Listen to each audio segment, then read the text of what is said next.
16 ఏళ్ల అనుభవం. సనాతన ధర్మంపై, భారతీయ విజ్ఞాన పరంపరపై స్వతంత్ర దృక్పథంతో పరిశోధన చేస్తున్నారు. సమాజం, పర్యావరణం, ఆర్థిక శాస్త్రం, సాంకేతికత వంటి అంశాలపై పరిశోధన చేయటం ఇష్టం. ఉపన్యాసాలు, సమీక్షలతో అంతర్జాల రంగంలో తెలుగును వెలిగిస్తున్న వారిలో హ్యాలీ కళ్యాణ్ కూడా ఉన్నారు. ఇప్పుడు హ్యాలీ కళ్యాణ్ గారు తమ అధ్యక్షోపన్యాసం చేస్తారు.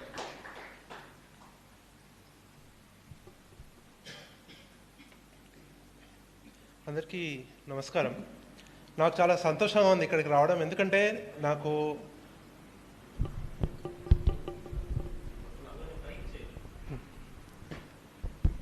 బాగానే ఉంది.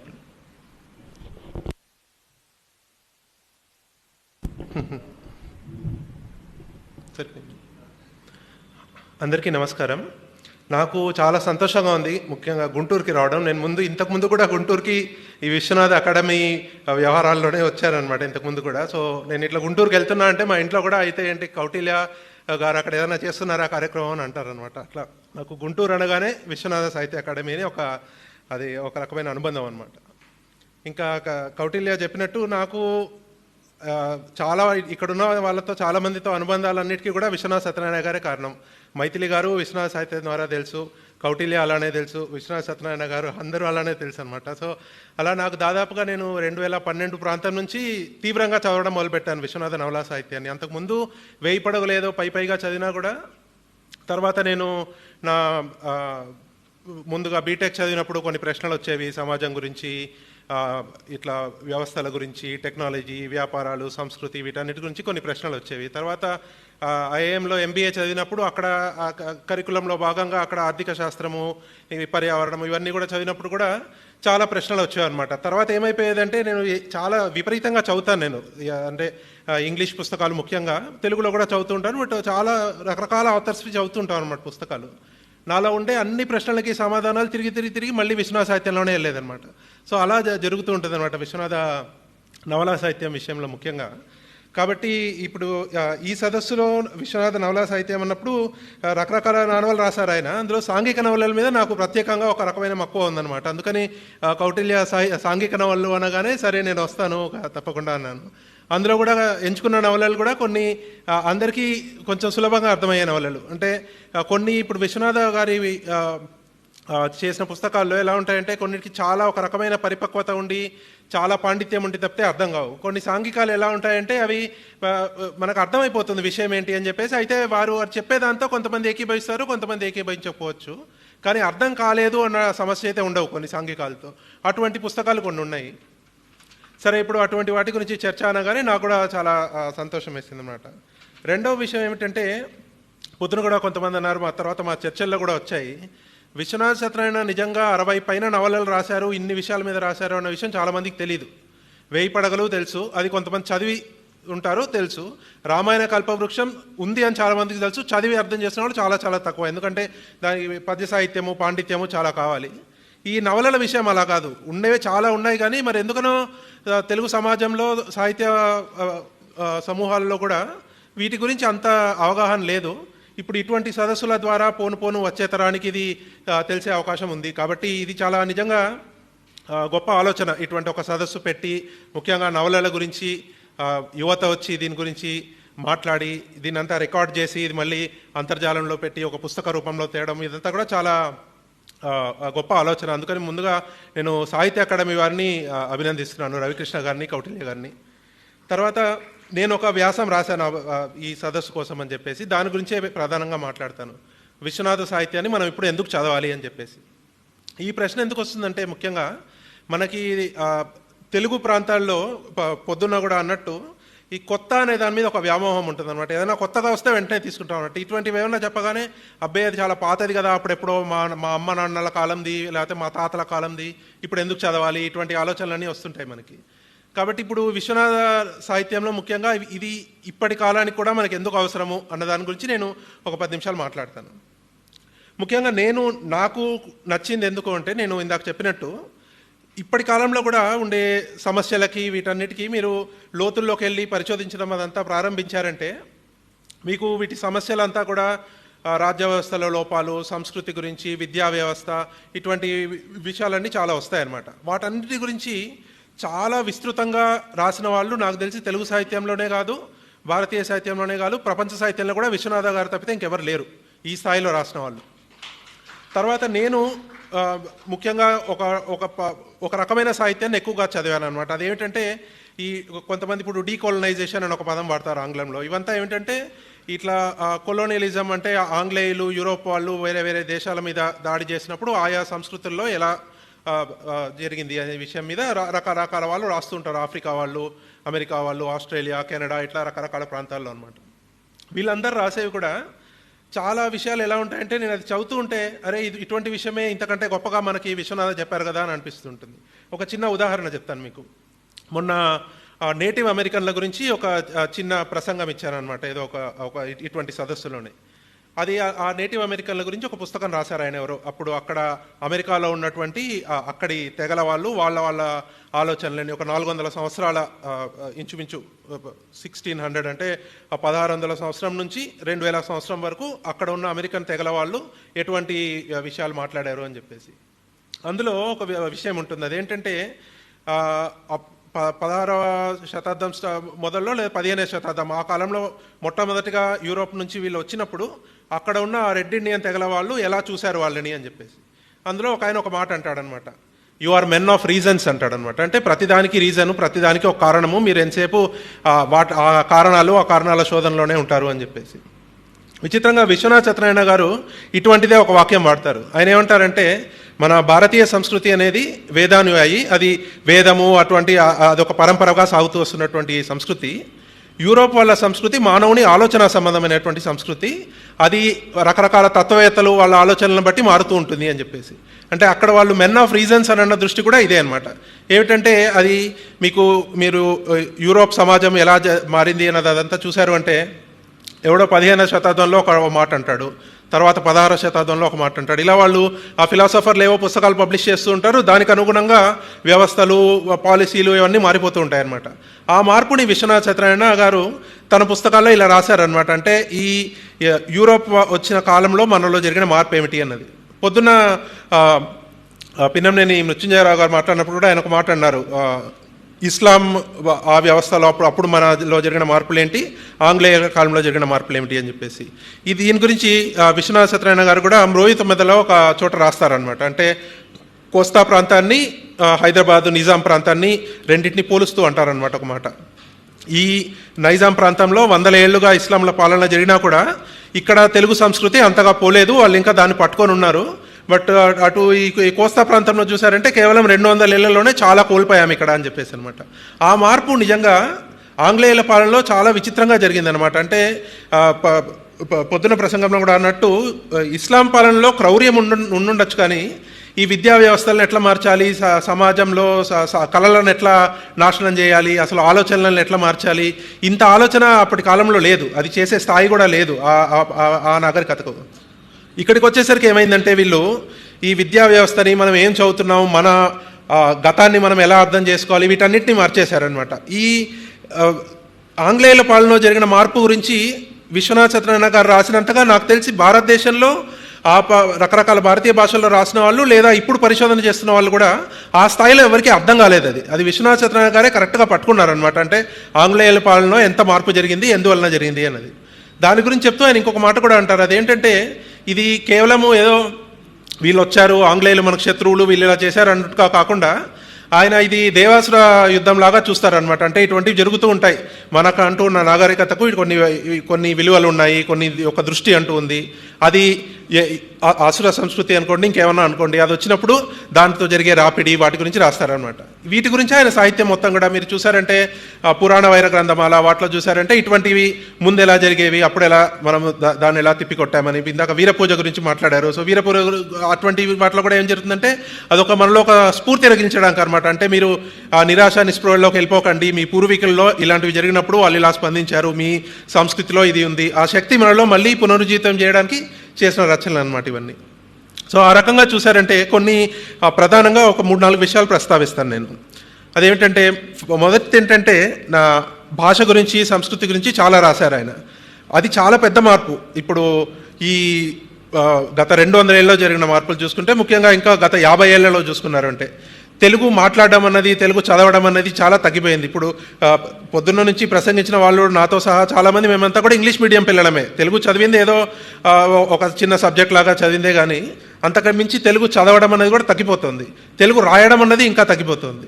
సో ఇలా మీరు ఒక భాషని వదులుకున్నారు అంటే ఏమేం పోతుంది, మీరు మీలో మీ స్వత్వాన్ని మీరు ఎంతవరకు కోల్పోతారు, ఎటువంటి కోల్పోతారు, దానివల్ల మీ సంస్కృతికి జరిగే నష్టం ఏంటి, వీటన్నిటి గురించి కూడా చాలా విస్తృతంగా రాశారు ఆయన.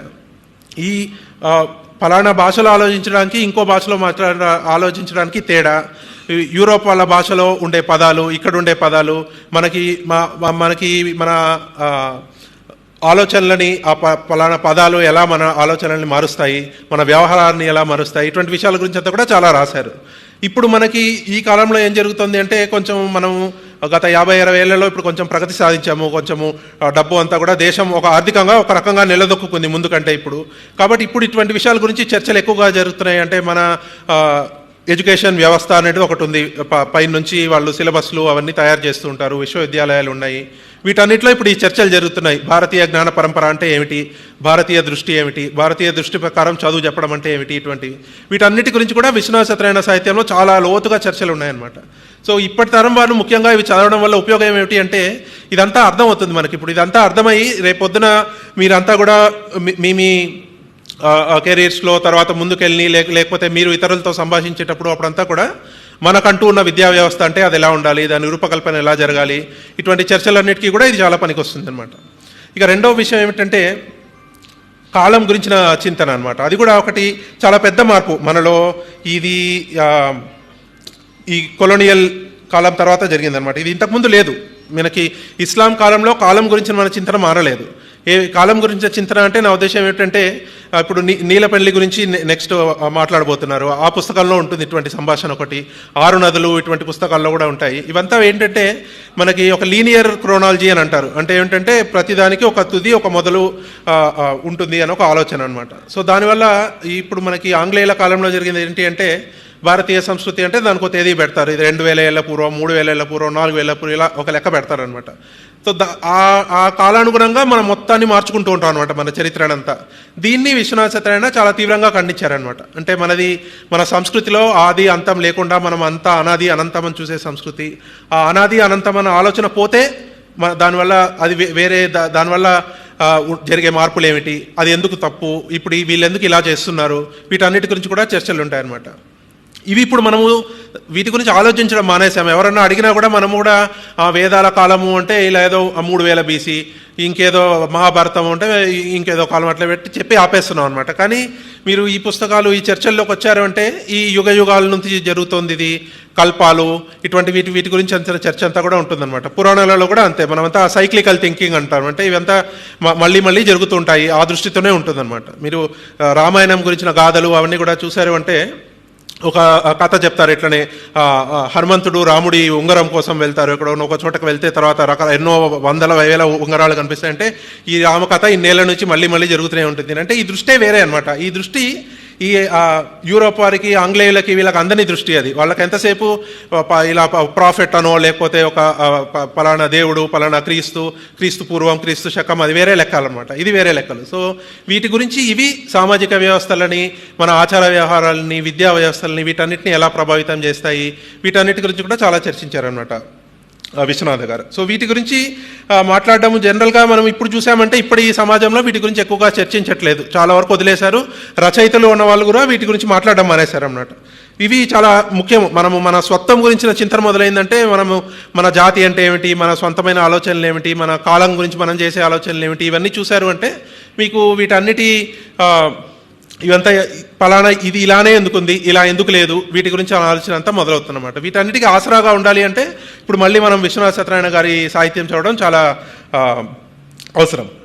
ఇక రెండో విషయం ఏమిటంటే ఆయన చాలా పుస్తకాల్లో, నవలల్లో ముఖ్యంగా రాసింది, ఆయన ఒక పదం వాడతారు, మానసికమైన కూలీవానితనము అని చెప్పేసి. అంటే ఏమిటంటే మనం ఈ ఆంగ్లేయుల సంపర్కం వల్ల మనకు వచ్చింది ఏంటంటే పొద్దున కూడా మన వాళ్ళు ఉత్తి వెదవలో అన్న మాట గురించి అన్నారు కదా, అది ఒక రకమైన ఆత్మన్యూన్యత భావం వచ్చేసింది మనకి. మన పూర్వ పద్ధతులంటే, పూర్వ ఆచారాలంటే, మన పుస్తకాలంటే, వీటన్నిటి గురించి కూడా ఒక రకమైన ఇన్ఫీరియారిటీ కాంప్లెక్స్ అనమాట, అది ఒకటి వచ్చేసింది. అది పోవాలి అన్నా కూడా, అది పోవాలి అంటే ఇటువంటి విశ్వనాథ సత్యనారాయణ వంటి వారి రచనలే చదవాలి. ఎందుకంటే ఈయన మాత్రమే నాకు తెలిసి ఆ ఆత్మన్యూన్యత భావం లేకుండా తీవ్రంగా ప్రతిఘటించారు. తర్వాత కాలంలో ఏం జరిగిపోయిందంటే వీటి గురించి అంతా చర్చించడం కూడా మానేశారు. అంటే నేను భక్తి సాహిత్యాన్ని తక్కువ చేస్తున్నాను కాదు, కానీ ఈ విషయాలన్నిటి గురించి కూడా చర్చించకుండా కేవలం ఒక రకమైన వాటి గురించే మాట్లాడడం ప్రారంభించారు అన్నమాట. దానివల్ల ఏమైపోయిందంటే వీటిని వదిలేసాం మనము. ఇప్పుడు తెలుగు సంస్కృతి సాహిత్యం అన్నా కూడా ఏమవుతుందంటే అది ఏదర్ ఉంటే లెఫ్ట్ వామపక్ష భావజాలం, విప్లవం అటువంటి సాహిత్యం ఉంటుంది, లేకపోతే పూర్తిగా పురాణ ప్రవచనాలు, భక్తి అటువైపు వెళ్ళిపోతాం అనమాట. ఈ రెండింటి మధ్య ఉన్న ఒక పెద్ద అగాధం ఉందన్నమాట. ఆ అగాధంలోనే ఇవన్నీ వస్తాయి. ఏమిటంటే మీ విద్యా వ్యవస్థల మీద ఎట్లా జరిగింది, రాజ్యాంగం ఎట్లా ఉండాలి, వీటన్నిటి గురించి విశ్వనాథ సాహిత్యంలో ఉంటుందన్నమాట. సో అందుకని కూడా ఇప్పటి తరం వాళ్ళు ముఖ్యంగా చదవాలి అని అనుకుంటాను అనమాట నేను. ఎందుకంటే ఇది లేదు అంటే ఏమైపోతుంది అంటే మనకు అసలు మనల్ని మనం అర్థం చేసుకునే ఒక విధానం అన్నది కూడా పూర్తిగా కోల్పోతాం. ఇప్పటికే దాదాపుగా చాలా మందికి చెప్పడానికి కూడా తెలియదు ఇటువంటి విషయాలన్నీ ఉంటాయని చెప్పేసి. ఇంకా వచ్చే తరానికి ఇంకా పూర్తిగా నాశనం అయిపోతుంది అనమాట. ఇది నిజంగా మీరు చూసారంటే కూడా నేను నేటివ్ అమెరికన్స్ గురించి వాళ్ళందరి గురించి కూడా ఎందుకు ప్రస్తావించానంటే ఈ కొలోనియల్ ఇంపాక్ట్ అనేది ఏ సంస్కృతులలో జరిగాయో వాళ్ళల్లో చాలామందికి వాళ్ళకి ఆ మెమరీస్ అన్నవి పోయాయి. అంటే గత స్మృతులు పోయాయి, ఆ సాంస్కృతిక చిహ్నాలు, మన గురించి ఎలా ఆలోచించుకునే వాళ్ళం ఇవన్నీ పోయాయి. ఇవి మీరు కొలోనియల్ కాలంలోనే కాదు యూరోప్లో కూడా చూసినా కూడా అక్కడ పేగన్ అని అంటారు వాళ్ళు. క్రైస్తవేతర సమాజాల సంస్కృతులని పేగన్ సంస్కృతులు అని అంటారు. అవంతా కూడా దాదాపుగా చెరిగిపోయాయి అన్నమాట.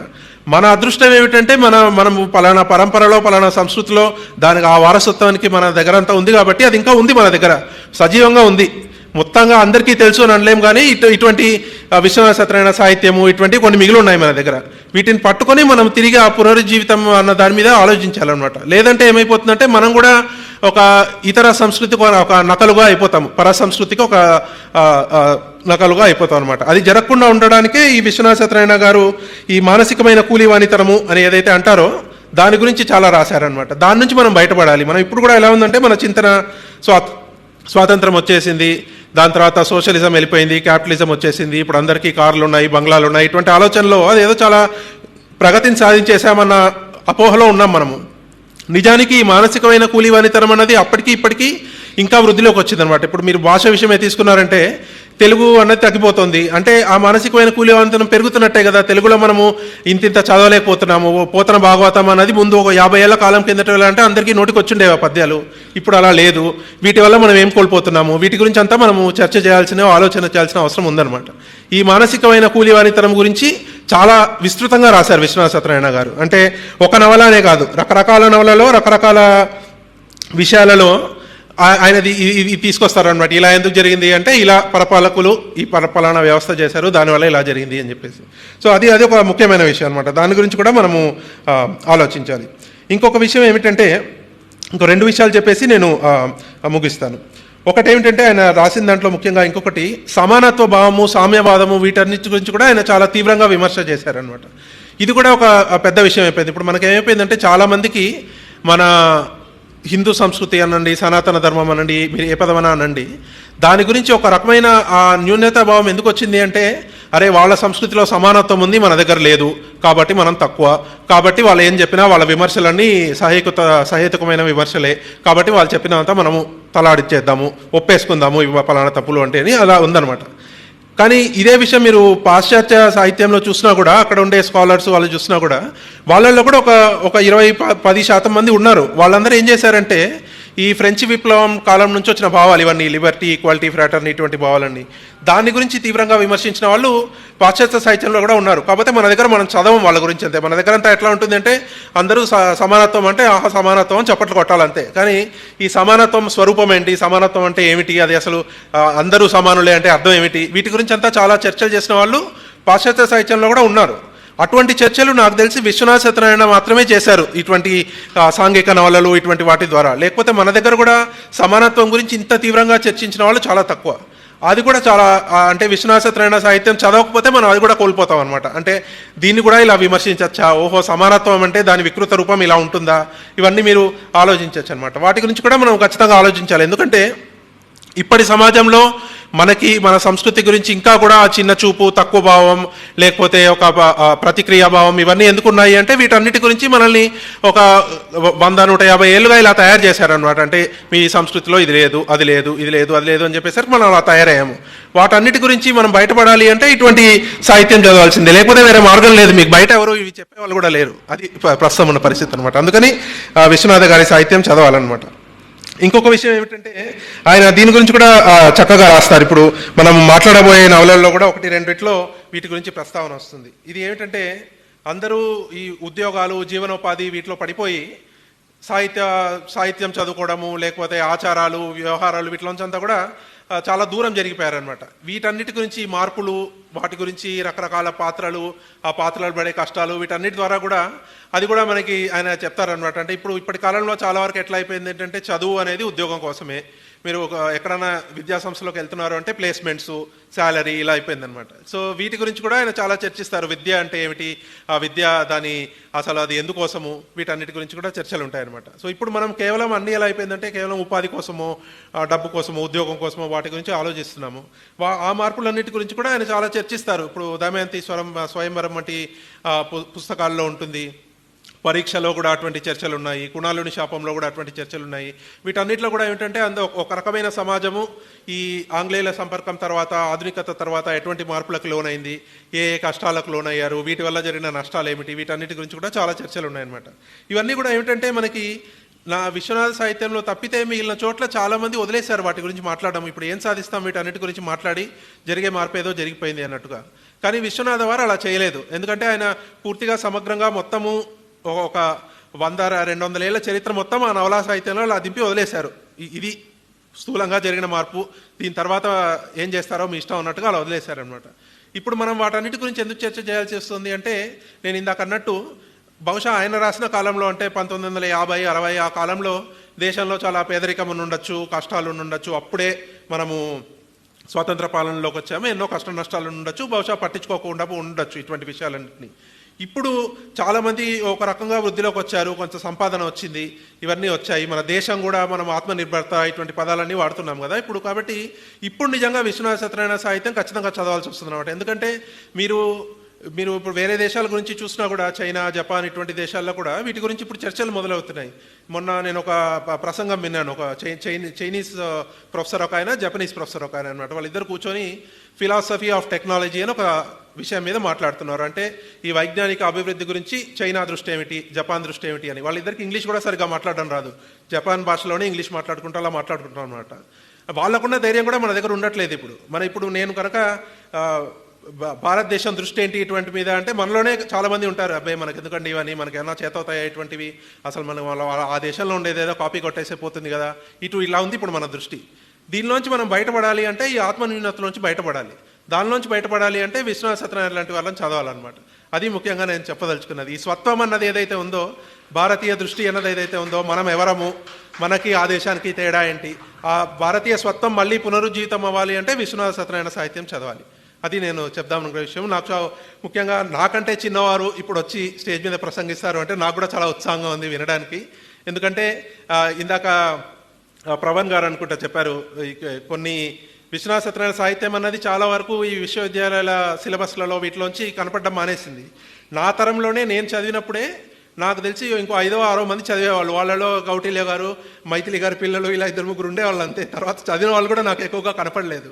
కాబట్టి గత 10 ఏళ్లలో ఎవరన్నా ఇంకా విశ్వనాథ సత్యనారాయణ గారి గురించి చదివి మాట్లాడతారా అని చెప్పేసి నేను కూడా చాలా ఆసక్తితో ఎదురు చూస్తున్నాను. ఈరోజు ఇంతమంది వచ్చారు కాబట్టి నాకు కూడా చాలా సంతోషంగా ఉందంటే, ఇది తరతరాలుగా జరుగుతూ ఉండాలి అధ్యయనం.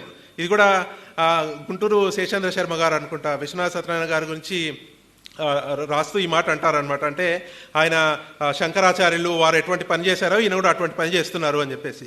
ఈ సాహిత్యం నిజంగా అటువంటిది. మనకి పూర్తిగా రామాయణము, భారతము అవన్నీ ఎలా చదువుతామో విశ్వనాథ సాహిత్యం కూడా అలానే చదవాలి మనం. ఎందుకంటే అన్ని విషయాలు ఉన్నాయి అందులో.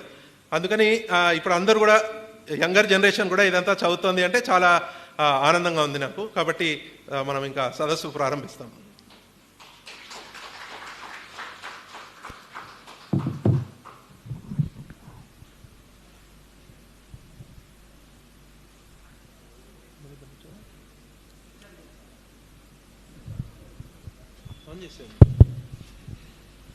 ఇప్పుడు నీల పెండ్లి అన్న నవల గురించి పంతుల వెంకట నాగ శ్రీ లక్ష్మి హరిప్రియ గారు మాట్లాడతారు.